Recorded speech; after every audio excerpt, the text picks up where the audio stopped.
তৌফিক ইল্লা বিল্লাহ। আলোচনা শুরু করুন।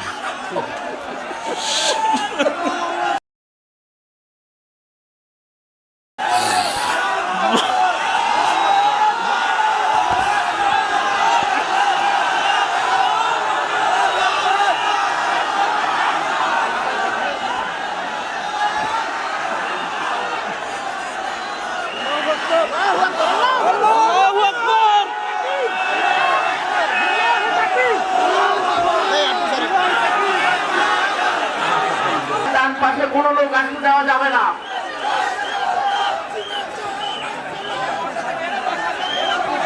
সম্মানিত সুধী মণ্ডলী, তৌহিদি জনতা, আপনাদেরকে বিনীতভাবে বলছি, আপনারা দয়া করে বসে পড়ুন। আপনারা দয়া করে বসে পড়ুন। মিডিয়ার ভাইদেরকে বলছি, দেখাবে উযকুর ইসমি ফি তাহাজ্জুদি। ইনশাআল্লাহ। আনতে কামান বারাকাল্লাহু ফিক। জোয়ারিয়া সহ সবাইকে আদর। সম্মানিত উপস্থিতি, আর আমার প্রিয় ডক্টর মিজানুর রহমান আজহারি, 12 বছর আগে ওর এলাকায় গিয়েছিলাম আমি। ও তখন কোরআন তেলাওয়াত করেছিল। তো কোরআন তেলাওয়াত শুনে আমার ভালো লেগেছে। আমি বললাম এদিকে আয়। আমার এটিএনের একটা ছোট্ট কার্ড ছিল, ওটা দিলাম তাকে, বললাম দেখা করবি এটিএনে। গেছে। যাওয়ার পরে আমার আলোচনার আগে দিয়ে একটু আলোচনা রেকর্ড করে টেলিভিশনে ছেড়ে দিলাম। সেই তার হাতে সবক। আজকে আমার মিজানকে আল্লাহ কবুল করুন। মিজানের সুন্দর আলোচনাকে আল্লাহ আমাদের আমলের তৌফিক দান করুন। প্রাঞ্জল ভাষায় অত্যন্ত চমৎকার ভঙ্গিতে কথা বলে, ছোট্ট ছোট্ট সেন্টেন্সে। এটা আমরা উত্তরাধিকার সূত্রে একজন থেকে পেয়েছি, যিনি সারা পৃথিবীর কথার জাদুঘর।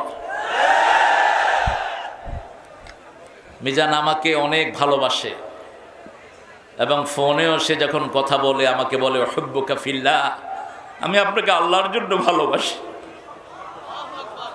আমিও তাকে আল্লাহর জন্য ভালোবাসি। অনেক দিনের বেদনা ছিল ওর একটু দেখা হোক, আমারও ছিল তাই। এই জন্য দুইজন একজন আরেকজনকে দেখে শান্ত থাকতে পারলাম না। এটাই আমাদের মোমেনদের পরিচয় হওয়া উচিত। আজকে তাফসীরের ময়দানে যতজন কথা বলেন আল্লাহ সবাইকে কবুল করুন। হযরতুল আল্লাহ মাওলানা তারিক মুনাওয়ার ভাই অসাধারণ চমৎকার কোরআন থেকে কথা বলেন।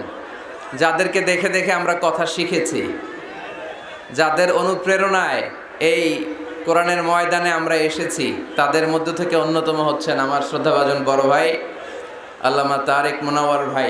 সে অনেক আগে ভাইয়ের সাথে দেখা, কত সালে, 2007-08 দিকে বোধহয়। তার মানে এক যুগেরও বেশি ভাইয়ের সাথে দেখা নাই। মাঝে মাঝে ফোন আলাপ হয়। আমেরিকায় যখন থাকতেন মাঝে মাঝে কথা হতো। অনেক ভালোবাসেন আমাকে, অনেক স্নেহ করেন, খোঁজ খবর নিতেন খুব। বলতেন মিজান আমি নাই, তোমরা কথা বলতেছো, এত বেশি মাহফিল রেখো না যে স্বাস্থ্যের ক্ষতি হয়। প্রতিদিন গরম দুধ খাওয়া। বড় ভাই যেমনি ছোট ভাইয়ের খোঁজ খবর নেয়, এভাবে খোঁজ খবর নিতেন। অসাধারণ ভঙ্গিমায় কথা বলেন। অ্যারাবিক, ইংলিশ সব ল্যাঙ্গুয়েজে প্যারালাল, ঠিক কিনা?